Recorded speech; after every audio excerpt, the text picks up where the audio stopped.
bismillaahi raxmaani raxiim daawadayaal kulanti wanaagsan meel kastoo aad dunida kaga sugantihiin halkani waa Home Cable TV oo idiin soo tabinaya waraysi gaar ah oo aanu ka qaadayno Suldaan Abuubakar Cilmi Wabar oo muddo 5 sano ah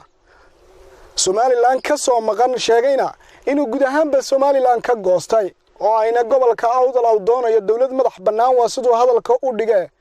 ay noqoto haddaba suldaanka waxaan weydiinaynaa arrimo badan oo dhaqanka iyo siyaasadda ku saabsan arrimo badan oo dhaqanka iyo jabhadaynta ku saabsan iyo suldaanku sida uu arko inuu isagoo sandanad huwan dibadda uga soo baxo magaaladii lagu doortay iyo hawlihii loo dirsaday Suldaan Abuubakar Cilmi Wabar TV-ga caalamiga ee Home Cable TV ku soo dhawow waqtiga iyo halkaan kuugu nimidnay iyo saad noo qaabashayna aad baan kaaga mahadnaqaynaa marka hore waan kugu soo dhaweynayaa Home Cable TV wandhawahay والسلام عليكم ورحمة الله. واي سلطان بالواحد ما قرر أنت تاريخ خوان وقت جيلا جو على مساري يبل وقت جي ودن كبكو صانو قطي يدو اللوجا هراينا هاي قرب جوكتي ذلك مركي دجالة السكة يعني كدعين دي بدأ وبحياة ودن كمريكين كهاد دجنين مركات السودان كنقطي بل أنت نقور.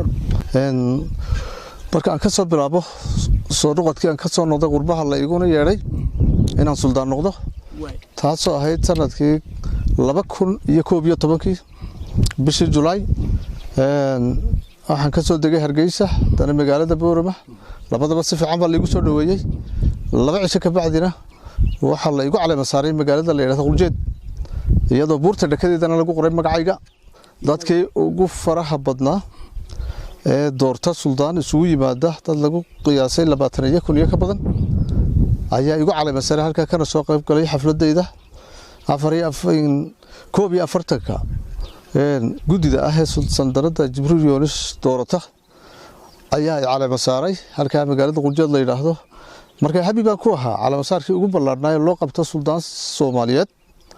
أما جراد أما سي حق الدقن كوجاس عدة تهانوته أيام ما نتحرك كدعي لبكم كوبي تبكي بس جولاي أفريت تبكي دبه حفلة صوتها إلى صدق عشرة أفر عشرة ساس يقول كل مات. وي سلطان أنت كبعد دي على مسار كاجبا ما ضيو ودن كات صوغ شيء ده سلطان أنت بدن وحل فيلي يسبدل دي إن دليل نمو مدام هايد حوجات هايد أقوم بدن الدي بدينا أدودتي نوح بدن بلده سنة دينتي دقن كي يوقف دقن كي يسلق قرنيا أقوم تي سياسة دي با لجوجتهمي وحبا يسبدل هل كده وحكين في سنين توت سومالي لان وصباح ورترتي سفي عن oo positive oo wanaag leh oo maxaa ku yiraahdaa aan guud ahaanba wadanka habi ku ahaa ayaa isku dayay inaan loo shaqeeyo maamulkii markaa jiray anoo intii dooratayna aad wax ugu doonaya iyo maxaa ku yiraahdaa intii shacbiga Soomaaliyeed oo dhan ama inta kolka la baxday Somaliland ba ku dhaqan shacbigiisa anigoo wax doonay waayo hal beel hadii wax loo doono suurtagal ma noqonayso in beelaha kale la hagaajin bay noqonaysaa wadada isku wada xidhan salli ku wada fadhiya marka muddo markaan si nabada oo wanaagsan wax ugu doonayay waxba waan kordhi kari waay wixii ragga hore hor taagnaaba gidaarkii ragga hore hor taagnaa ayaa iskay soo hor taagay dadka waxba waan kordhi kari waayay gaar ahaan beeshii soo dooratay reerka guud asbarro hadana watana waxba warna loo dhigoolayay waxbaan uu kordhi kari weynay aad baan u kaashaday salaadiinta kale ee dhigayga oo faraha badan shirar badan oo ka midaysanahay iyo maxaan ku yiraahdaa doonis badan oo ka midaysanahay ilaa waxa imika la yiraahdo saamiga ee ay odayaashii aan kaga imaday halkaas ku wareereen waan ka shaqeeyay oo nabad ku doon baan kaga soo daalay waxyaabaha aan doonay waxa ka mid ahayd in dekada la yiraahdo Lukaya inaan dekad yaro ku meelgaar ka sameysano oo dadka gobolka Awdal iyo Gabil ay wax kala soo degaan oo cashuurtana la sahlo taasoo madaxweyne hore daahir yar ka hayna uu kastan ka sameeyay si sharciyeysan uu kastan uga sameeyay wax dadku hal qalabla ay kala soo degaan ishafarataysiya dabadeetana wala laabay cashuurtun ba lagu dalacay maalintu madaxweyne rayaalka ay ka tagay maashina badda iyadoo ilaa 300 kiiloomitir iyo wax ku dhow ah waxana looga diiday inaan inta yar wax kala soo degno oo dadka noloshooda xun maaragtay ay ka bedesho aad baan uga dooday taas waa la iga diiday way ila salaadinta kale anagu dhan way suldaan sanadintii kula mid ka ahayd waxa adigu caqabad sheegayso dhan way u joogaan meeshii bay ku nool yihiin bulshadii bay sidii u nool yihiin waxa adiga kaliya kugu koobay inaad dana ka hadasho dad ay bulshaynta la kala simantahay muxuu yahay ku dheer dadka waxa runtii waxa weeyaan bini aadanimadu horta waxay na tusaysaa bini aadanimadu haddaad aad u fikirtid horiyow haddii la yidhaahdo nin shaarkaaga anigaa lahay si haddii ku yidhaa inaad saaxiibtiin oo sida markii de dugsiga dhexii la wada dhiganay oo adigu qaldatay shaarkaas waa kaygii markaad tidhaahdo maahina anigaa leh markuu kugu celiye marka labaad haddaad laba hadli weydo ood ka labaad haddana la hadli weydo u jawaabi weydo yasid baa la yidhaahdaa ama ilhaana la yidhaha wax foolxun weeyaan gacan ka hadalka waxyaabaha keena waxaa ka mid a markuu hadalku shaqayn waayo marka annaka oo wada doonaynay wax isku mid oo nabadna wax ku raadinaynay waxay soo xidhay doonistii nabad ahayd hadalka ay soo xidhay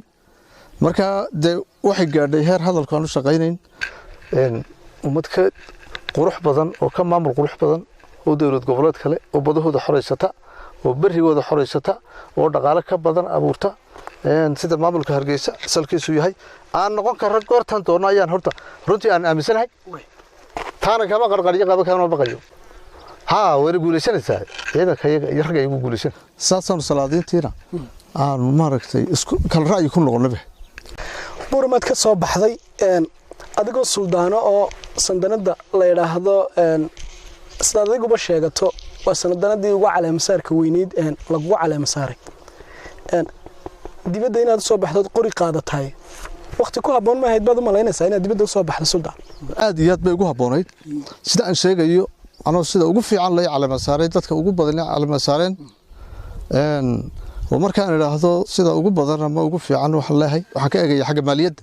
$200,000 baan aniga ugu baxay meel fogna waa la iga yeeray ilaa 50 awr ayaa xafladayda lagu qashay boqolaal ariya lagu qashay looba lagu qashay maaliyad aad u badan weeyaan aad iyo aad baa maaragtay faakahaysi badan caleemasaarka loogu sameeyay dabadeeto xaqii ay ugu lahayn dadkii saay caleemasaaray ayaa noqday mid aanan maaragtay fadhiga iyo magaalooyinka la iska fadhiya ku keeni karin sida awgeed bay keentay in duurka loogu baxo balin haddana dhawaaqii kor loo qaado way suldaan waxa la yiraahdaa adigoo boorama joogay suldaan Abubakar Cilmi shakhsi ma ahayn suldaan buu ahaa bulshada dooratay qofku markuu kalidii warwar qabaayay wuxuu sheegay ay socon waayaan adigoo bulshada matalaya Hargeysa ka hadli kara boorama ka hadli kara maxaa dibadda ku soo saarood qori ku qaadatay laakiinse sida kale ma tahay dadka kharashka inta la iyo dhaqaalaha ku gali inay faa'iido ugu jirto adigu inaad dibad wareeg noqoto aad baa ugu jirtaa dibad wareegana runtii waa ku shaqaynaya wax badan baan ugu saxayaa waanu fadhii kari waayo runtii shaqo fadhigana ku saxmaysa ma ahayn qasaaro badanina waliba haddaanu fadhiga ku bilaabo inaan ogoleyn waxyaabahan isa soo taago qasaara bulshadeeda ku dhici lahaa bulshada guudna ku dhici lahaa mulatari xoog badan oo qorihii laga urursaday oo rag ay iska haystaan rag xoog aaminsanin marka bulshaduna way dagaalamay dagaalkuna gudaha magaalooyinka aan maamul noqon lahaa ama aan odaga ka ahay sida awgeed bay xalku ku jiray inaan buurta ugu baxo qarrida ugu baxo codkaygana buuraha dhaadheer adduunka ku arko marka sidaas ka ficilay runtii waxaan isku canaananayaa ma jirto oo islaahay qalad halka wad samaysay ayaan dhaweyta waxa la xiray suldaankii jilba hoosaadka aan ka soo jeedo suldaan baade ayaan dhaweyta la xiray wad arkayseen si falxun loo xiray lagu amar ku taagleeyay marka de xoog ma haysan militarina ma haysan booliiskii iyo kuwii dadka u dhaxeeyay kuwa xirayaba noqdeenba maamul kooban oo cadaaladdu ka fogtahay u shaqaynaya marka maxay kaga duwanaan lahayd anaga la xidho marka dabeetana dhalinyaradu marka suuqa soo tubaan iyo maxaan ku raahdaa dumarku de baas iyo BKM-ka iyo la raacsiye maxaan ku raahdaa qoryaha baroonka iyo dhashiikaha marka taasaan diiday oo dibadda iyo maalin codku dibadda ku shaqayn karin gudaha ku shaqayn karin baa jirta wax maaragtay gudaha seegay shacbiga iyo uga qaban karin lahaana ma jirto sidana 100% habi ku ah wana adkaanayaan guushana si fiican bay u gaarayaan dhawaan intuu waliba laga filaan suldaan ma isleedahay in inta dibadda u soo baxayso waxa ku fiicneed inaad miisaska Hargeysa iyo meelaha wax lagu hayeen wax ka tuhmayso ad maxay hayday ka doonto waxaad qori ku doonayso ismali waa soo dhameeyay sheekooyinkan aad ka u soo dhameeyay runtii ayay ka mid tahay mararkaan halka ugu sareeya oo aan la xaajoodo maamulkii ka jiray halkaas ilaa madaxweynaha gaadhay madaxweyne Siiraayo uma muuqanin daaqada aan ka sheekaynayo oo aan leeyahay dadkaygu waxbay u baahan yihiin waxbaan ka maqan umay muuqanin haddana ninkii awoodda badan lahaa maxaan ku idhaahdaa wasiir xirsi oo badanaa awoodda madaxweynahaba ku shaqaynayay aan la kulmay dhowr jeer isagana way u muuqan weyday albaabka aan leeyahay waxa looga kordhiyo beeshayda dabadeeto miisaska Hargeysa lama garaaci karo ugu dambeyntii meesha qori baa yaala xabad bay ku dhamaanaysaa ugu dambeyntii waa lagu yara xidhi dabadeetana halkaasay dadkii oo niyad jabsanayna isu soo tubayaan hadday mudaharaad sameeyaan ayagu la leenaya marka ma jirto bal ciid kaleba soo baara oo wax loo badiyay intay ay wax diiday iyagoo miski fadhiyo Sultan laakiin se markaad leedahay in beeshida wax loo kordhiyo beeshaadu isla markaan aad baxday madaxweynaha dalka kamay daadegino dalka aad ma soo hogaamin jirin maxaad inta ka hor u bixi weyday ila qof codkiisu meel gaadhay baad haydo shakhsi iska mad hay normal oo caadi ah runtii dad baa taa ka raadiyay inay maaragtay aan ku qaldanahay aad iyo aad eedaas way ugu soo duudushaa mana shaqaynayso sidaas maaha annagu waxaanu ahayn runtii wadanka inamada iyadu ama annagu aan taageerayno beeshayda ka soo jeeda beel hoosaadka xagga sabaroonka marka le madaxweyne ku-xigeenna waanu ka lahayn madaxweynaha haddana waan ka yeelanay madaxweynaha dambana haddana madax ku-xigeen buu muddo ku soo shaqeeyey nimankaas waxay doonayeen inuu dadka dalkaasi nabad yeesho oo cadaalad lagu soo dabaalo walaalnimo lagu soo dabaalo kadib markii ay Soomaaliya burburtay wixii meesha ka dhacay ee dadnimo ahay ilbaxnimo lahay ka samaysnayna ee xoogaa lagu caanamaalayna labadan nin baa hogaaminayo beeshayada baa hogaaminaysay markaan beeshayada ilaahdana beesha Samaroon oo dhan labadan nin way la shaqaynaysay in wax bedelaan bay doonayeen nimankii sanamta ahay ee qoryaha wadanka ku burburiyay waa la bedeli kari waayay markay labadoodu hagayeen anagu cad gaar ah kuma lahayn xoogaa nolol soo baxana Soomaalida burbursanayde ayaga lagu kala sasamay waaba ka qatanayeen beesha Samaroon dhamaanteedba intay nimanka soo joogeen dabadeetana haddana maalintii uu daahirayay kayn uu ka tagay maamulka madaxweynenimada doorashadii uu kaga tagay iyadoo doorashadana intuu helay la boobay oo foojir lagu sameeyay ayuu haddana iska dhiibay si fiican oo qurux badan iyadoo maslaxada dadka uu eegayo maalintuu ka tagay maamulkii dambe la sameeyana waxa dhacday niman Jibriil Yoonis halkay ka shaqeeyaan hal soo eego niman burca ka yimiday oo fayl wada sita oo doon raadcaynaya meel Jibriil Yoonis ka shaqeeyo oo la leeyahay wuu boobay dalka way boobeen waxa la wixii xuquuqaha laga soo celin la leeyahay ayaa la arkay dabadeeto cid la cidii dhaweyd waa laga eriyay shaqada dabadeetana urur yar oo la yiraahdo Awdal State baa dibadda ka bilbilowday oo markaaba jiray in reeyay isagoo jooga dhalinyaro badan baa lagu eedeeyay inay Awdal State ka tirsan la iska xidhxidhay marka aniga xaaladda dagaaliyadu taagan tahay ragna xidhan yahay la yeeray bari dabadeetana dad badan waxay garan lahayn waxay ugu yeeranayo iyo maxaa ku raada waxa aan ka shaqeeyay inay isku mid yihiin ba anu laakiin tiba ku jira Sultan Soomogid Somaliland 1993 in Boorama lagu shiray dawladdu wax la yiraahdo samaystay beeshaadu ay hoggaanka iyo halka ka bilowday dawladdaas oo markaa si wanaagsan sida la sheegay loo qaybsado Haji Maxamed Ibrahim Cigaal hogaaminay Cabdiraxmaan oo Cali oo beeshaada ka tirsan madaxweyne ku-xigeen ka noqday wasiirka gaashaandhigana markaa uu ka ahaa markaa dawladda halka ka soo bilaabantay iyadoo dhowr iyo 20 jir inaad sanu ka muujiso say ku soconaysaa horta way soconaysaa runtii aragtideeda aad bay soconaysaa waxay ku soconaysaa waxa weeyaan maalinta aad sheegaysay taariikhdaas Boorama loo fadhiistay in dadkii dib la isku soo celiyo oo sulux iyo nabadgelyo inta laga dhex shaqeeyay maamul sameeyay waxa ka horeysay 2 sano in ku dhow oo u dhaxaysay shirka dambe iyo maalintii SNM 19 intay gabagabaysay Boorama dila intay qabsatay dad boqolaal haddana kuma namba gaadhay intay ku dishay ay Boorama qabsatay February 4 bah 1991 nabad ku meel gaadho markii la sameeyay oo haddana waliba annagu aan wax cafinay iyadoo dad badan la naga laayay bariga horena gardarra la nagu soo doontay oo dagaalkuba uu gardarra SNM nagu soo qaaday waxa wuxuuna gardarro ku ahaa oo anigu aan sababtaan haystaa ay tahay weligeed ciidanka dabuursi oo carro isaaq ku duulay lama arkin kumaanaan duulina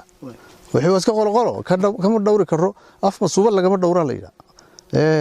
dad baa qolqolada afka ka sheeginayda waa laga sheegi laakiin soo lagama bogsado heshiis lama gelino lama qaadano waxa soo dhan iska cafinay koob iyo 9 marka la heshiinayay annaka had cidda wax cafinay ee dagaalkii gardarrada lagu soo qaadayna iska ogolaanay oo niman waalan oo tolkii ay nagu soo qaaday niri oo Soomaali burburisna niman markii dambana qodobadii lagu heshiiyo dhab 2 sano horta laga baxay kolka beesheenaba laga baxo qad tacadigi dhacay waxa kamid ahayd beesha isaaqo inay buuraha iskala baxday oo u kala fadhiisatay ilaa maxaan ku raahdaa burco iyo ceergaabo iyo hargeyso dhowr dhinac iyo berbere iyo oo la isdiirtayba horta ka dambaysay ayuunba wax laga soo bilaabaa shirkii boorama lagu heshiiyay barigo 6 bilood bal la fadhiyayo xalay dhalay baa laga noqdayo ya boorama shirkeedii markii uu dhamaaday ee cigal la doortay beesha garxajisku way diiday inay baaburka wareejiso iyo dawladnimadiiba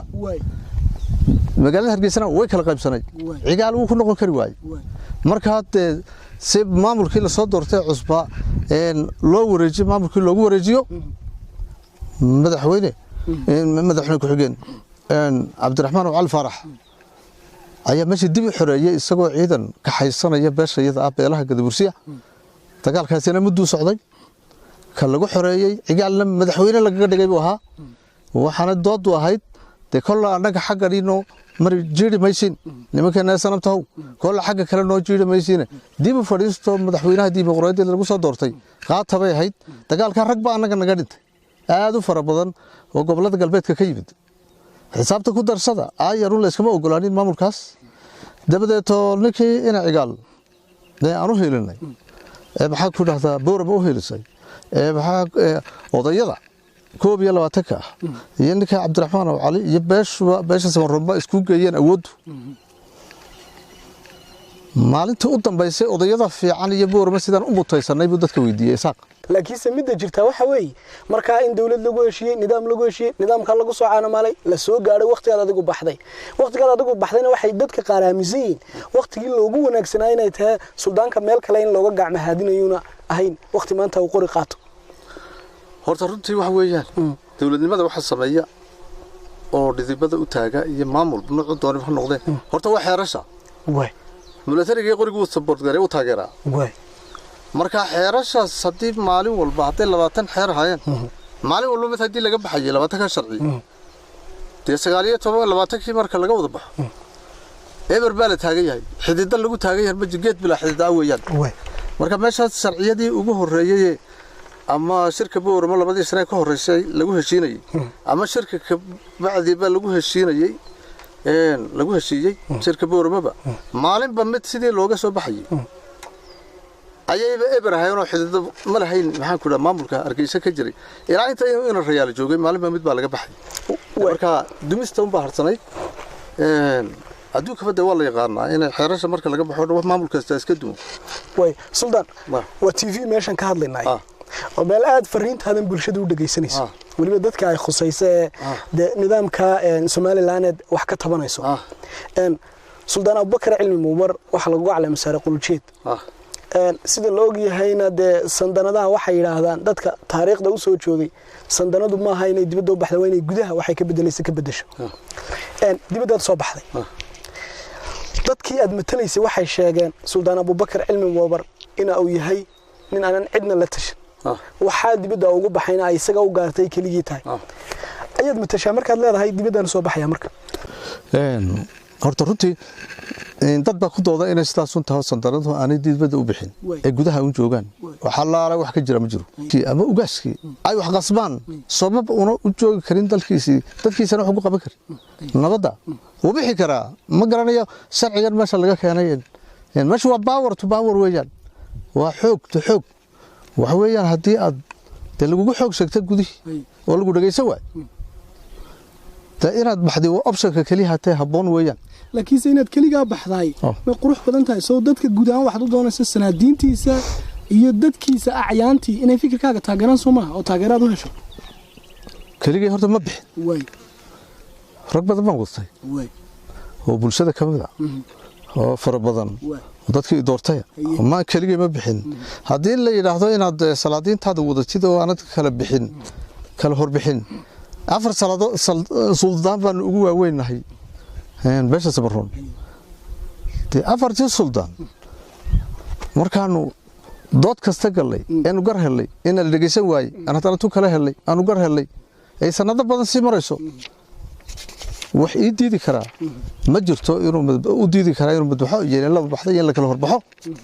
ya in maxaan ku raahdaa maxaad hebel u mid lagu weyday wad haduu qoorta soo dhiganayo aad qoorta u dhigan weyday hadaan u dhiidhiyeyn aad adigu u dhiidhiday deerto sababtaana tu meesha taalo runtii ma marka waxa xalka qurahaatay marka ay muuqday inaan magaalooyinka buuraha uga baxo oo takaasu noqday odayadana runtii waan balansanayn waga been sheegeen waa maqlaa inay wax sheegaan oo yiraahdaan kulma jira ay yiraahdeen waa ka xumahay nimankaas tolka ama walaalahay ama aan isku taytalka nahay wax weeyaan runtii waanu isku ogeynana baxno laakiin waxay sheegeen inayna jirin meel ay kugula shireen ay ku gudaan Soomaaliland ka goosano inayna ogeyn xitaa markay saami qaybsiga ka hadlayeen iyagu yihiin dadka saami qaybsiga ka hadlaya miisaska ay fadhiisteen albaabada ay garaaceen walina ay sugayaan Solomon kana Suudaan adun bacagta hore u qaaday waxay ku fiicneed halkayga in lagu hayo bal laga dhurso dad waa oran karaan laakiin anigu wali eedama aamisani shirar badan oo qarsoon oo ay qolo kasta intaas boqol jeer bay shirtaa ayaan wada gal jiray kuwa muuqdana waan wada galaynay waxa ugu dambeeyay matalan mararkaas shirkii aan ku qabanay weyna ee aan ku qabanay aw bare ee isku wadanay oo aad u badnaayeen konton meelaha sahan caaqil ila salaatin shirka wada ogtahay waxa loo xudhu kanoo yaala inaanu jirin ay ku wada weyn ma kuna dhaarteen ee aynaan meesha ka dhaqaajino dabadeetana ayaamihii dambe shirkii waa la wada ogay maamulka Hargeysana uu ogaaday goortii la isla wada ogaadayna nin walba saaxiibadii maamulka ugu jiray wasiiradiisi baa qabsaday oo ka dhaqaaq waayay korkaas sidaasaanu kala ra'yi ku noqonay aan una baxay bay ahayd runtii waxana su'aashu waxay tahay imisa sano iyad walaalaha sugi kartaa imisa bilood baad sugi kartaa markay dhibaato taagan tahay dib maanta taagan sidaad u sugi waliga maanta Suldaan Abu Bakar Cilmi Wabar suldaanka beelaha de kugu abtirsada adig ayaa tahay hadii maanta lagu raahdo wixii aad ka soo baxday baa la saxaya ee buurmo suldaan ku soo noqo kaalayo dalkaaga iyo dawladda iyo nidaamka iyo bulshadii ku dooratay u shaqee buurmo ma tagaysaa mise ma tagaysaa ma tagayo mana yeelayo wixii berigi aan ka baxay boqolkiiba 9 bay dhibaatadii ka sii darto dadkii la sii baabay tahabar ciidama kala ila ciida badu fadhiya oo beel kamida beelaha Samaroon habar bakar ciida badu fadhiya dhulka in laga qaato ay tahay habar muuse ciidan badu fadhiya abrayd ciidan badu fadhiya reer nuurka ciidan badu fadhiya kawdade dad meel waliba ciidan loo sameeyay oo lagu baabi'inayo ciidamadaas oo berigii jirin baa heerkaas ahayn maalintii la baahnaa ee dadka in la badbaadiyahay ayaa horta runtii la maraya maanta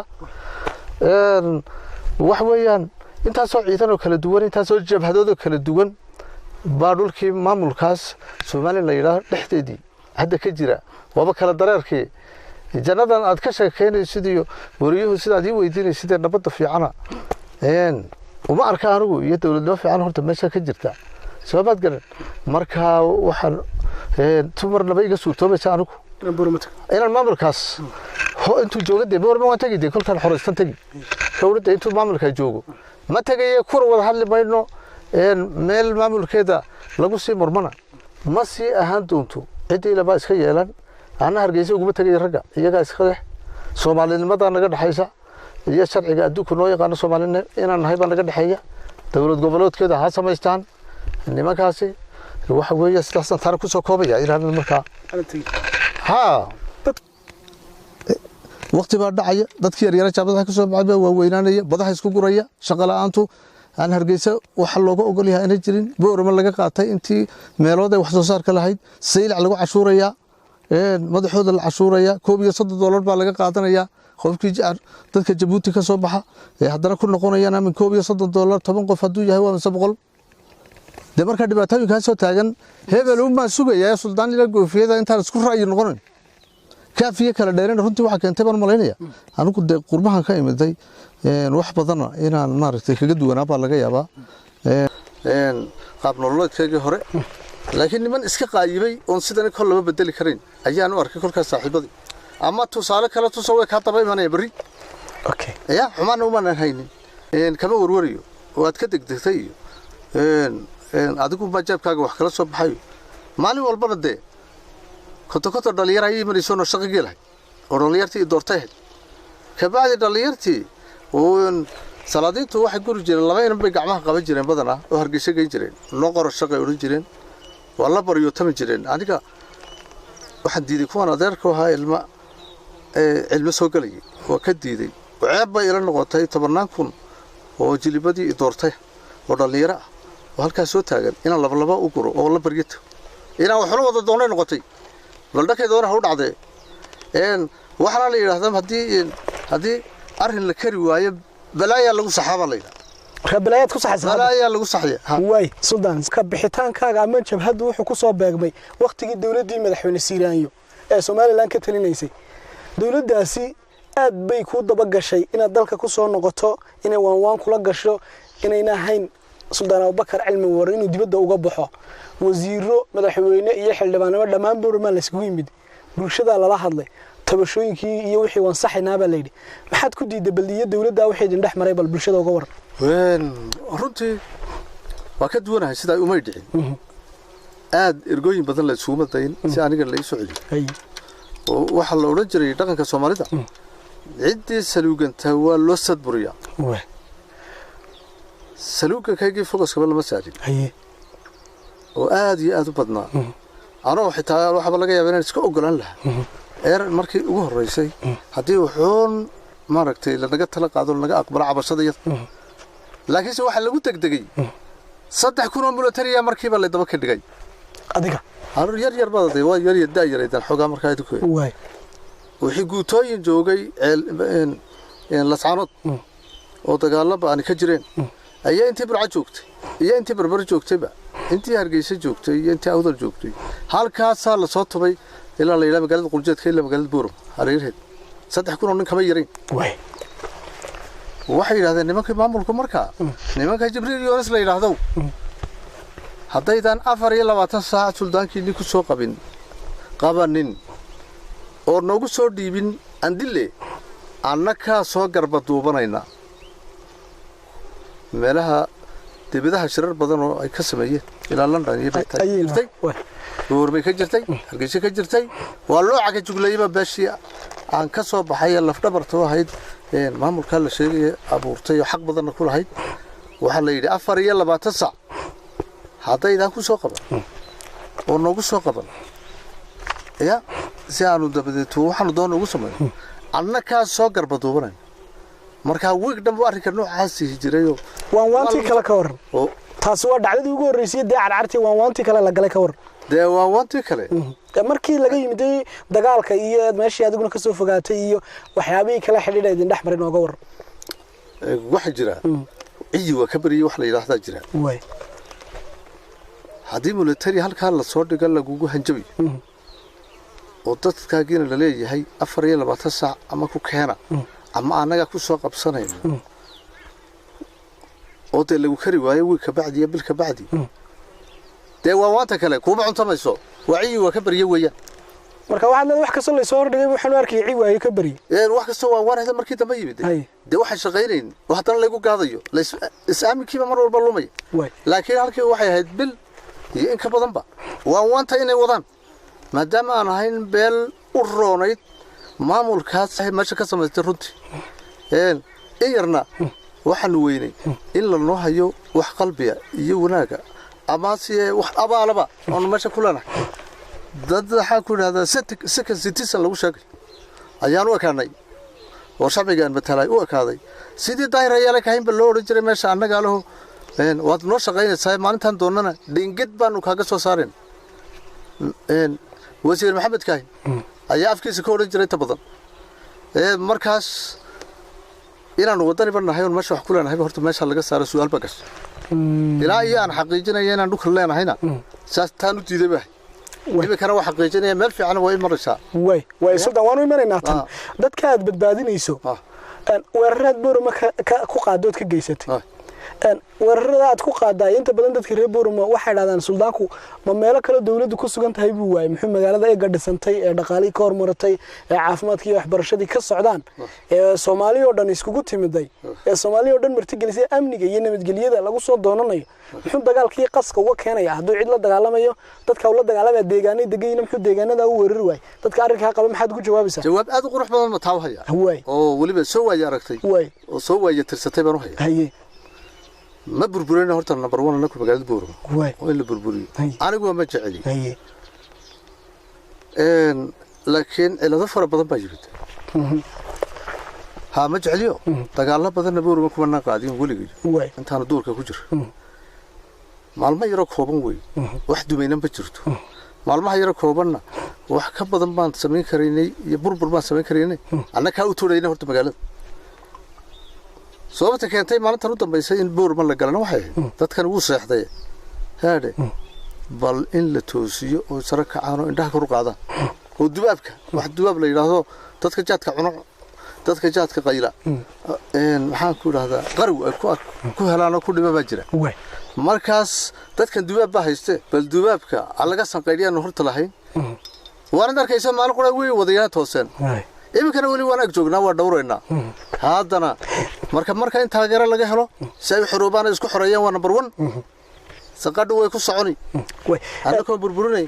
cadawgana waa lagu soconi laakiin waa in cadawgii aadaan oo taageeran ka rabnaa xoog leh ay yimaadaan oo xaqoodii raadinayaan inta quraan ka rabnaa sultan markaad cadawga leedahay wax cadawga hadda Soomaaliland qof haysto qori ku haya ma jiro Soomaaliland nidaam dawladeed baa lagu kala dambeeya nidaam doorasho wax lagu kala helaa doorashadaas nin kasta waxa uu goysaa uu kursi ku leeyahay haddii inuna dhalinsan tahay nidaamyada aad sheegaysa ee aad adigu leedahay waxbaan ka tamanaya maxaad iyaga xisbiga ugu sameeysan weyday oo beeshaad ay taageertood ku rido oo ku bedesho nidaam adigu leedahay ugu sameeyay weyday Soomaaliland gudaheed magacaad Soomaaliland aad leedahay colaad xun ba ka jirta dig ba ka daata waxa ugu yaroon hargeysa ayaba warma ugu yaroon kolkaad sida ay leedahay adigu wariya aad iyo aad baan uga xumahay tasool ka daadanaysa deerigaaba ka daadanaysa wadadkeennii waxaana waxa keenaya dawlad xumo maamul xumo cadaalad xumo keenaysa dirigtii u dambeysay meeshan la isku duldumayay ay hargeysa ku socotaa maamulkeedu mana aha mid si shaqaynaya waxaan uu si shaqaynayn inta soo jeerbu Muuse Bixi Cabdi yiri hargeysa la igu talin maayo ninaan ku tumo nin iga taga ninaan ugu taliyo dadku noqon buu meel kuma hayna laakiin hadalkaas oo midiya wax kasta way duubay wad raadidootaan midiya dib ugu noqda kawda wax weeyaan wasaaradaha wasaarad la yiraahdo reer hebel baale سماحي كولا تطلعت فينانشير غير هبل بالي غير هبل بو وسير روح شغاليا لعقتنا يكالي تمولتريغنا غير هبل بالي غير هبل لا يكون با laga shaqaalay meesha militariga xoogiisana ku amar ku taaglaayay booliska reer hebel baale waxyaabaas diidanta dawlad lama sheegi karo dawlad lagu ma sheegi karo mar hadii wasaaradaha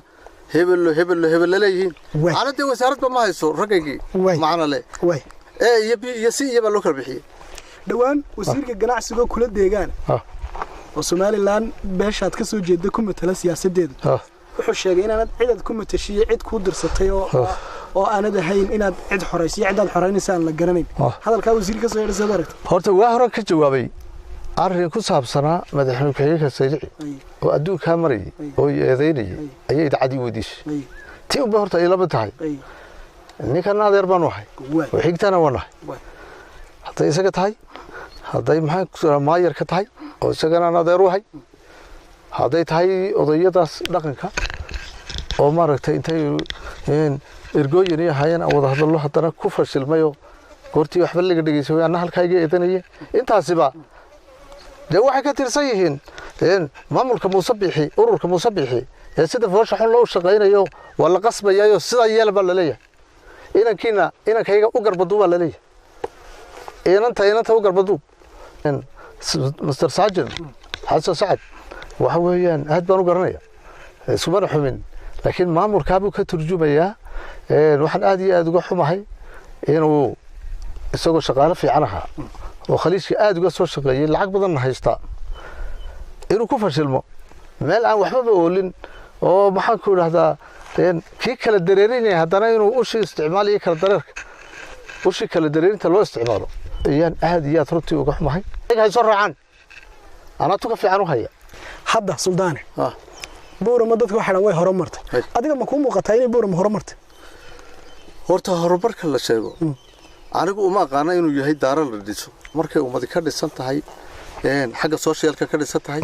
xagga xeerasha ay ka dhisan tahay xagga cadaaladda ay ka dhisan tahay ayuu developmentka iyo wadooyinka la dhisay waxaasi iyo infrastructure wax la yiraahdo oo macna leeyahay la sheegaa horumar ma jiro zero baa la taagay ummadana hoos bay u socotaa haddaan la gaarin oo waliba gobol gobol loo badbaadin Soomaaliya oo dhan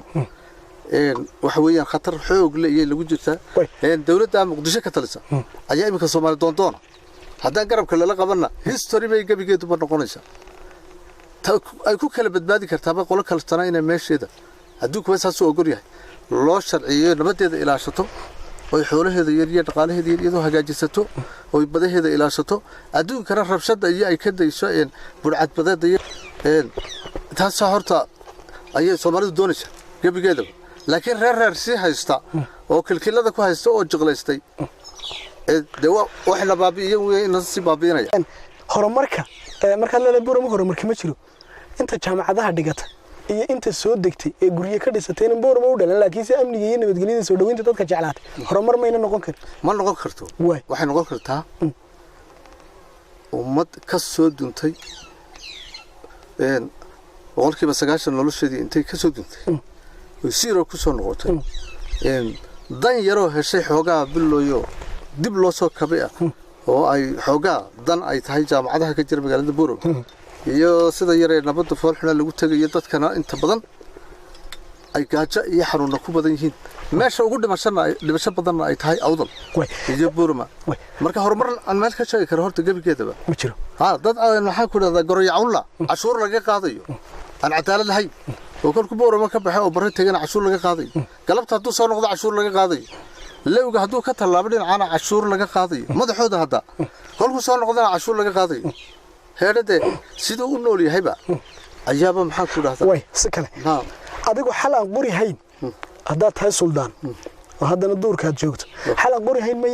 ma haysa xal qori hayn war haya way muxuu yahay war haya xal qori hayn hadii la qaadanayo weeyaan way laakiin lama qaadanayo sheeg way bal waxa weeyaan maamulka ka taliya hargeysa hanagala baxo waxa la wixii uu ku leeyahay gobolka yaga ee wakiilka ah ee qaybaha maamulka ku leeyahay gabigooda hanagala baxo halkiisa hageeyo reeraanu kala nahay dabadana dad wala loo wada hadli kara kolka inaan noqono kolku inta la baxo ya maamulka awdal ka maamula inuu kala suulka hayro naga qaado saasad xal warka gabilayna ka maamulka inuu naga qaado gabili annaka kale lafteeda way saasad xalka warka saasad xalka warka dabadana markaasaan wada hadli karaa inaanu dib wax isku darsan karay ayada inaanu kala noolaan karno kala jiri karno saasi aan ahayn oo maxaan ku dhahdaa xal nabadeed laga sheekay karo qori ka duwan ma jiro marka waxaad leedahay adigu wax dawladda Soomaaliland ma aqoonsanid marka ma aqoonsani anigu taa aqoonsiga waxa kala noqday waaga la oran jiray 2014 February 4 ayad Soomaaliland aqoonsiga kala noqday dawlad goboleed iskiya oo maxaan ku dhahdaa gobolada awdal gabiley weeyaan waxaan ka shaqeynayo una ololayo dabadana iyaguna dawlad goboleedkeeda iska noqdaan ama Soomaaliland ku haystaan magaca ama habadashaane reer maxaan ku dhahdaa reer jiqlaystay oo ku dul fadhiya dawlad maaha hadii maanta madaxweyne Muuse Biixi Cabdi aw yiraahdo Suldaan Abubakar Cilmi war waa suldaan waan baanu la galaynaa arrimahan jabhada iyo qorigan oo sitiye waxna ka soo baxo adigu waan mo gashay hadduu intaas sameeyay ha intaan ku sheegay hadduu soo sameeyo intaas aan ogolahay inta meel ka sokaysa ma ogol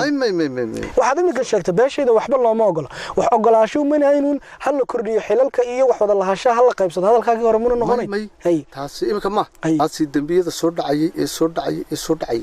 aan ka go'aan qaadanay baa imika way sii turunturooday beel waliba iyada baxaysa wajamada samaysatay oo meesha Hargeysa waa lagu kala dareeray Soomaad garan marka waxaan wada qaybsan karaa iyo wax wada yeelan karaaba imika horta meesha ma yaalo aan cadeeyo hadalka mar labaad ku celiyo aanu waxaan doonayaa waxa weeyaan inay ciidanka nagala baxaan militariga nagala baxaan warasaabada iyo kuwa ka joogana nagala baxaan iyagoo walaalahaya Hargeysa geystaan iyo maxaan ku idhaahdaa iyo Burca iyo Barbariya intay geystaan haddaan walaalasi ahaan karana waaga dambe meel isku imanno jabhada kiisa isbedelka Itoobiya iyo Soomaaliya ka dhacay saameyn ma kugu leeyahay horta runtii isbedel inta dhacaya way fara badan yihiin way aad u dhacay way oo manطقada ka dhacaya geeska Afrika aad bay u fara badan yihiin way wax kasta ka dhacay waxa muhiim ah wixii la qaban karo dadkaagii loo qaban karo way in laga qabto loona fikiro sida ugu sax yihiin loola jaan qaado xiriirada marka internationalka wadanka Soomaaliya la yiraahdana imika adduunku wuxuu og yahay inay dawlad fashilantay intay tahay ay adduunyadu gacanta ku hayso walaakada aan ku xiriir hadalka mar labaad UN-ka ayaa gacanta ku haya imika Soomaaliya oo ilaaliya kadib markii la yiri isma maamuli karaan number 1 hatta sababaha la isku maamuli kari waayay iyo fashilaada keentayna waxa kamid ah maamulada ka soo jeeda jabhadii la oran jiray asam ee Soomaalinimada burburiyay ayaa Soomaaliya oo dhan ka dhigay ee ay ka mid yihiin hadayo qurma ayaa Soomaaliya oo dhan ka dhigay dad la yiraahdo dadkani waa badow waa dad dambeeya adduunyada way ka hareen wuxuu baydilaan way isdilaan oo iska qaxaan hala maamulo marka iyo kaamka maamula Muusabixi Cabdi madaxweyne Muusabixi Cabdi madaxweyne isku sheegay uu moodayo horta ma aha madaxweyne baad laakiin leedahay soo ma ogolidin madaxweyne damaya halkaasin adoorteen oo la doortay anu dabadaas ka joogay laakiin dadkii doortay iyo nidaamka inta la eegayo soo madaxweyne kuma madaxweyne uu ku yahay ba way laakiin aniga iimaha iyo intaan matala iyo gobolada ka soo jeedo ya Hargeysa uu yahay wuxuu yahay qabiilkiisa uu yahay magac madaxweynaha inaan ka yasaba ma aha oo ka xasido waniga laba laakiin sida uu socdo wararkii groupkii Soomaali burburiyay intay burburiyeen cidlaysa soo taagayo Suudaan halka igu jooji marka aad imika san u hadlayso Booromana ay nooca tahay dhawaan waxa dhintay taliye ciidanka Soomaaliland agaasimaha madaxtooyada wasiiro iyo qolooyin tacsi u socdo dawladda deegaanka Soomaalida ka socda iyo laamaha amniga wasiirka arrimaha gudaha Soomaaliland ugu sareeyaba wada kulmay waxay sheegeen amniga iyo dhaqdhaqaaqa nabadgelyada inay ka wada shaqeynayaan xuduudaha miina saameyn ku yeelan karin ay ugu yeelanaysa way saaman haday ugu yeelatana saameynta ugu wanaagsan ayay ugu yeelanaysaa way ta waxayna ugu yeelanaysaa la oran karo qabiilka halka degan awdal iyo gabil degan uu ku dulma yahay ka dareero oo dib uga fadhiista oo dad dabadoon wanaagsan ay oran karaan dawladaha ilbixi ayay lagu yeelan kartaa aniguna afayeenka dadkaas ahay uu qaldan yahay dadka inuu hadla maaha bini aadan oranayo kale oo aan reer Hargeysa yahay Burca ayaan hayn horta ma jiro Boorama laakiin laga diidayo inta laga yiraahdo suldaanku uu qalday inta imika Boorama laga yiraahdo uu qalday gandaha iyo lacagta yar ee xoogaa ay abuurayaan dadka isku dirdirayaan ana iga horkeenayaan ayaa taa horta abuuraysa xagga horumarka iyo Boorama wanaagsan markaan sheekada maqlana waxaan aaminsanahay anigu horumarka meesha laga qiyaasi karay inay tahay dadkani imisa bila amal meesha taagan iyo dhaqaalaha kor u kacay halka laga qiyaasi karo war dadka meesha jooga imisa bila amala imisa biilkooda hesha imisa nool imisa dhakhtarada ku jirta inay tahay nimankan iyo dhalinyaradan hoganaysa meesha la yiraahdo doqonka iyo hablaha guryaha hoganay ee jaamacada intay dhameeyeen heerade boqolkiiba inta ka badan bay bil amal iyo dadkii meesha joogay wadad garbaduuban wadad badda Liibiya ee lagu baaba'ay haddana magafaha $20,000 doonaya u jooga mooyaan jeel cirka mooyaane hawada mooyaane meel kale u furay baan lagu arkaa sidaas ween mana dhageysan karo guryaha yar la dhisay ee xoogaga in lagu sheegi karo horumar yaa ilmaha propaganda Hargeysa ku sameeyaan ay dadka ku sii haystaan boqolkiiba 99 bay ummadii Soomaaliyeed dib u celiyeen marka oo lugta qabteen awdalna ay dib u celiyeen ay sayl dib u celiyeen ay boorma dib u celiyeen hal wax ka jiro oo nolol ma arka anigu adeerka way sudan dhawaan waxa jirta galdihii ku soo doortayba iyagoo nabad kuugu baaqay kuugu yimiday halka aad ku suganta galdihii waxa sheegeen in faramadan kala taagan yihiin wixii dibad geysatana ay maxay ay yiraahdeen isaga u gaarto aad u hogaansami weyday soo kuma qurux badnaysay maalintii ku sharfeenay suldaan iyadoo rag kula mid ay joogaan oo la dooran karay inaad adiguna maanta iyaga sharafto waxay doonayaan aad qaadato wada hadalka iyo nabadda ay kula doonayaan aad qaadato horta ragaas intii galdihii soo doortay way ku yareen way ya ay tirooste waa badan salaadin badan aqal badan oo leeyahay way inta halkaas ergada noogu imanaysay ama igu raadinaysay ama markii dambe aanu kala tagnay galdihii horta waa ku yaraa way inta galdaha ku jirtayna inta aan ku jirin halkaas socotayba suldaan baadi galdaha kuma jirin ya way suldaanka reer Axmed baa suldaankaygii buu ahaa laakiin galdihii soo doortay kuma jirin way ina magacooda wada taabtana ma doonayo laakiin si ragaas uma badnayn baad leedahay laakiin intooda kalaba de war ragaygu oo bulshadii dooratay waana odayaal oo aqlina way hayeen qalbi fiican baan u hayay xumaan hore uma haynin inkastoo dagaalkii iga hadheen iyo xilligaadka iga hadheen haddana ay wax xumaan u hayay ma jirto goortaan maalintii dhaweeytay gudaha soo galay ilaa boor maagteeda imanay de dhowr shir baan wada galay nimanka oo soo dhaweeyay dhowrka shirra kolba wixii kama tagtada ayaa noogu gabagabeynaysa aan ku hoynay lahayn inta badan oo ka diiday inaan ma yihiin baan idhi la iska hooyo kala duda odagii nibana maxaa dabaday dadkii iska bedeleed u haysibaan wax ka dhaca mooyaane waxay ii sheegeen wasiir bay ii sheegeen maayar bay ii sheegeen awal bada kuwaas waa joogi jireen macnuhuna ma aha wasiir baan leenahay maayar baan leenahay beesha makaahilka hadii la yiraahdo Muuse Bixi Cabdi wasiir buu ka sii qaaday wasiirka nuurku ma jiro maalintiiba cadu u qabay oo waxayeen xuduud oo wadaag bayeen ara badan buu qabay kulkiiba uu ka qaaday yakana kolka nimanka waxbaan ku ballansanayn bal inay wuxuuna isa soo taraan oo maamulka ay sheeganayaan iyo kuwa ay soo diraya iyo inkastoo deel baawar lagu diray oo loona hajabiyo wana xidheena la lahaa kolka heshiiska meel laba cishaan ku ballanay markii u dambeysay ama saddex cishaan inay ku soo noqdaan inay kugu soo jawaabaan way bili iyo xogaa bay qaadatay booramaad ka bacdina adigu soo bili iyo xogaa bay qaadatay way taa macnaheedu miyaanu ahayn de wal laga baxay waxaan ku ballansanayn iyo wada hadalkii noo soconayo zamad garan way de markaa maxad boorama markaa daba ku soo wartay de uu tashadayo tala siyaasadeed bay ku gaadheen in boorama lafteeda la weeraro weerarkana dad kuma nan leeynin xabad badan ma sidanay rag dagaalyahan jiray meesha galay xabadooda halkay maraysa yaqaana bal qof ay naga dilinay dadkan toosiyan ya bal dadkani inaan anaguna baawar kala nahayna tusa laakiin si doorinana tusa way suldaan hadalkaaga Hargeysa ku celcelinaysa Hargeysa ma ogtahay maalin kaste 200 bishii waxa la sheegaa dhowr iyo 30 xaafadood oo reer Hargeysa ama reer Boorami inay gacal noqdaan oo ay kala guursadaan bishii marka dadka saas ku dhaxgalay halkee loo kala tirin karaa imiko la kala geyn karaa oo Hargeysa Boorami loo kala abtirin karaa anigu mar afkayga kama soo bixin yaan la kala guursanin way laakiin Hargeysa Boorami kala sheegaysa Hargeysa Boorami yeena kala guursan isaaqiya kala guursi yura kala guursan dhaqankoodu ha kala joogsan ha kala ursado marna kuma darin laakiin qaab maamuleedka ayaa diidanta qaab maamuleedka qolobada meeshaadi maamulo dadkuna ha wada noolaadaan ha isu safradaan ha kala guursadaan ya waxa ku dhaatay deerkii Baarlin anu kama shaqeynayo laakiin marnaba ogolaan mayno inay cid kale hadda dad si maamusho dhulka iyaga sidaan weligood u kala deganaa jir wixii maamul Soomaalinimo ahayna uu naga dhaxaynday way suldaan dadku waxay yiraahdaan suldaan Abubakar Cilmi war intii caruurtiisa wadanka ay ku sugnaayeen ee oo dadka wax la qabay ee hooyada caawa caruurtu ka toosaysana oo la dareemayay inay ka toosayso caruuri boorama kama bixin uu joogay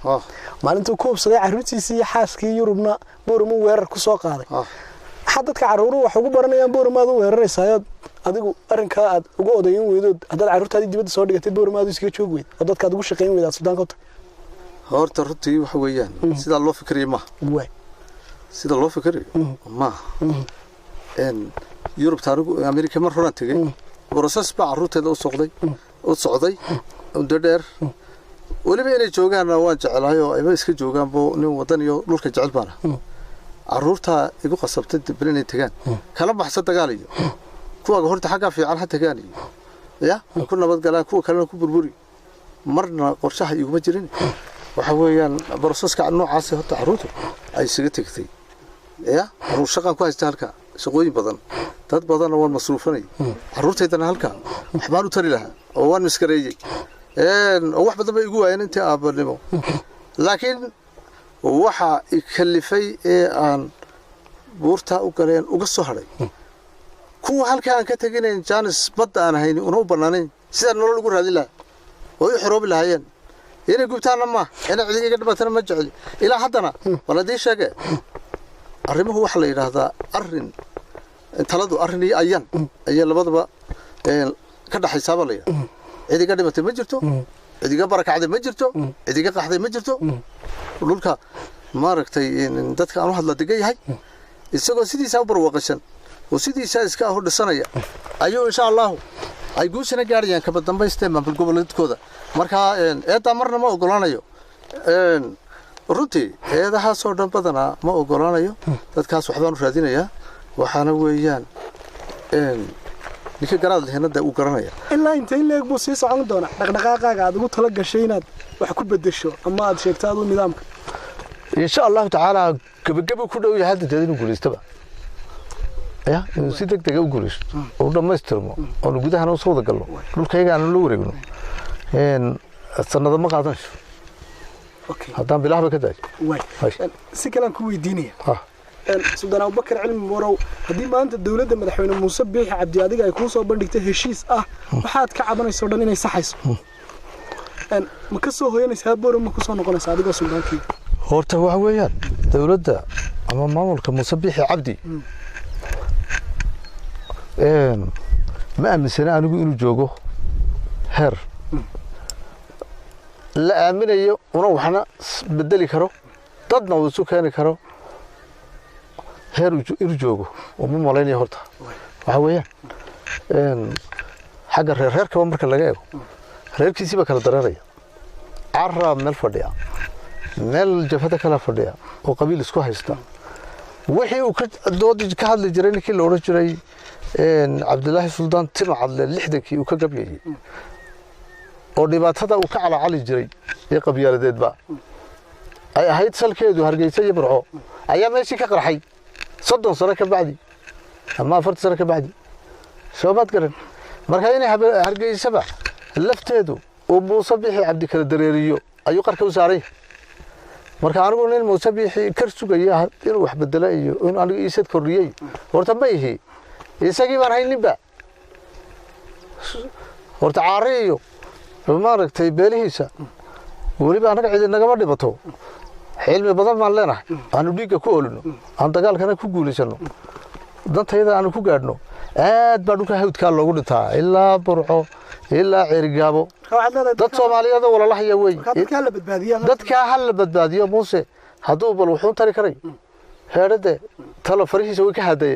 xaga ka bilaabo horta ku markay isqabtaan ay bulsho meel isku qabataan ma cidiba ay laba aboodo iska hor yimaadaan cid baa dhexdhexaadis oo dhexdhexaadin la galo in wada hadal aad la furto Soomaaliya adduunyadu hadayna dhexdhexaadinaysaba annagu ma nihin dad dhexdhexaadinta diida dad sulx diiday iyo nabadana ma nihin laakiin waxa ka bilaabani horta ciidankayga dulqaad ya inta inta ka dambaysa ayaan wada hadlika ogolaan karaa laakiin inta ciidankaas idul fadhiyo xoog iyo xabad baba lagu haystaa odayadan shalay iyo wasiirka idin sheegay sidii ama ma aan xiraynaa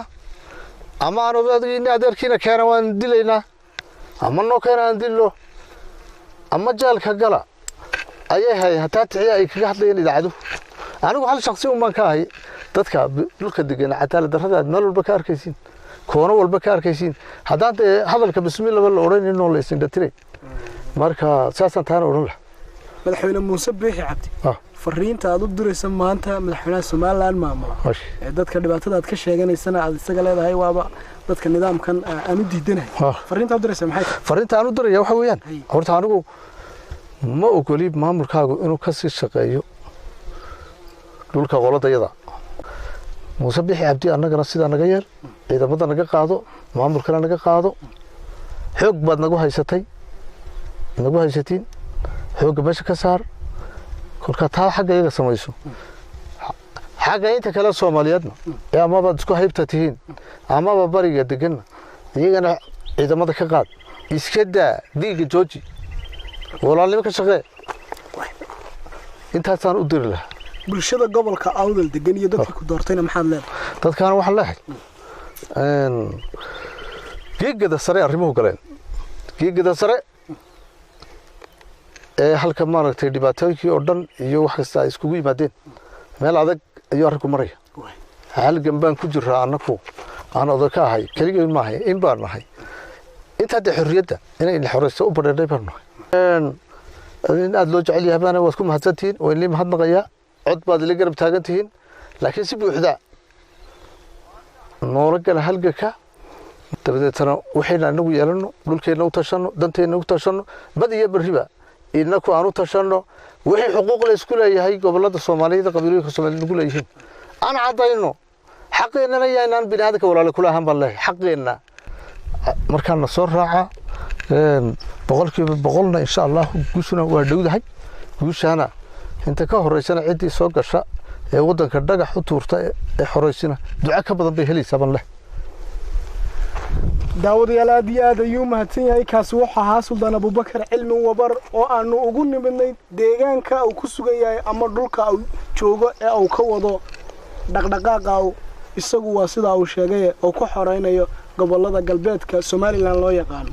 suldaanku wuxuu ka hadlay arrimo badan oo guud ahaanba dalka Soomaaliland ka taagan oo waa sidoo hadalka u dhigay xagga cadaaladda iyo wada lahaanshaha